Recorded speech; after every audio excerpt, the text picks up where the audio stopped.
जय श्री कृष्ण दोस्तों। श्री कृष्ण जन्माष्टमी का पावन पर्व बस आने ही वाला है। इस दिन भगवान श्री कृष्ण की पूजा अर्चना की जाती है और व्रत रखकर कथा का पाठ किया जाता है। जन्माष्टमी पर भगवान श्री कृष्ण की कृपा प्राप्त करने के लिए इस व्रत कथा को जरूर पढ़ना या सुनना चाहिए। हर साल भाद्रपद मास के कृष्ण पक्ष की अष्टमी तिथि को जन्माष्टमी का पावन पर्व मनाया जाता है। ये पर्व भगवान श्री कृष्ण के जन्मोत्सव के रूप में मनाया जाता है। इस दिन भक्तजन भगवान श्री कृष्ण की विशेष पूजा अर्चना करते हैं और व्रत रखते हैं। जन्माष्टमी के दिन भगवान श्री कृष्ण के बाल स्वरूप लड्डू गोपाल की पूजा अर्चना की जाती है। इसके लिए लड्डू गोपाल को नए वस्त्र पहनाए जाते हैं और उनका श्रृंगार किया जाता है।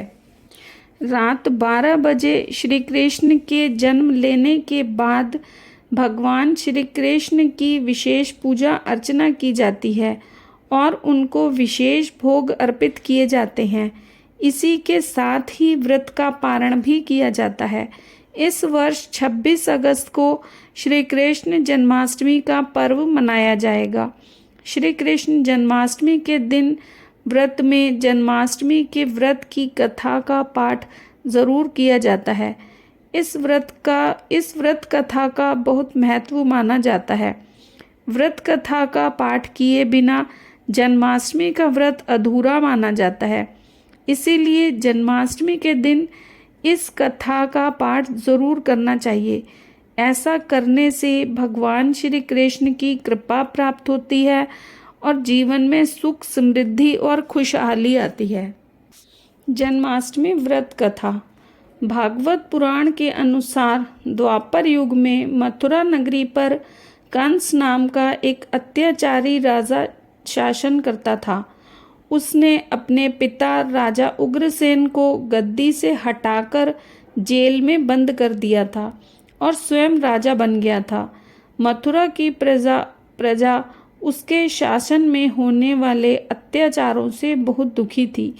कंस अपनी बहन देवकी से बहुत प्यार करता था। उसने देवकी का विवाह अपने मित्र वासुदेव के साथ कराया। जब कंस देवकी और वासुदेव को उनके राज्य लेकर जा रहा था, तभी एक आकाशवाणी हुई, हे कंस, जिस बहन को तू उसके ससुराल छोड़ने जा रहा है, उसके गर्भ से पैदा होने वाली 8वीं संतान तेरी मौत का कारण बनेगी। आकाशवाणी सुनकर कंस क्रोधित हो उठा और वासुदेव को मारने बढ़ा। तब देवकी ने अपने पति के प्राणों की रक्षा के लिए अपने भाई कंस से कहा कि वह उसके पति को न मारे। उनकी जो भी संतान जन्म लेगी उनको वो कंस को सौंप देगी। कंस ने बहन की बात मान ली और दोनों को कारागार में बंद कर दिया। कारागार में देवकी ने एक एक करके 7 बच्चों को जन्म दिया, लेकिन कंस ने उन सभी को जन्म लेते ही मार डाला। हालांकि 7वीं संतान के जन्म के रूप में जन्मे शेषनाग के अवतार बलराम को योग माया ने संकर्षित कर माता रोहिणी के गर्भ में पहुंचा दिया था। इसीलिए ही बलराम जी को संकर्षण भी कहा जाता है। आकाशवाणी के अनुसार देवकी माता की 8वीं संतान के रूप में स्वयं भगवान विष्णु ने कृष्ण अवतार के रूप में पृथ्वी पर जन्म लिया। ठीक उसी समय माता यशोदा ने भी एक पुत्री को जन्म दिया। इस बीच कारागार में अचानक प्रकाश हुआ और भगवान श्री विष्णु प्रकट हुए। उन्होंने वासुदेव से कहा कि आप इस बालक को अपने मित्र नंद जी के यहाँ छोड़ आइए और वहाँ से उनकी कन्या को यहाँ ले आइए। तब भगवान विष्णु के आदेश से वासुदेव जी ने भगवान कृष्ण को सूप में रखा और उस सूप को अपने सिर पर उठाकर नंद जी के घर की ओर चल पड़े। उस समय भगवान विष्णु की माया से सभी पहरेदार सो गए और कारागार के सभी दरवाजे अपने आप खुल गए। यमुना नदी उस समय वर्षा के कारण गहरे उफान पर थी, पर उस समय यमुना जी ने भी शांत होकर वासुदेव जी को जाने का मार्ग दे दिया।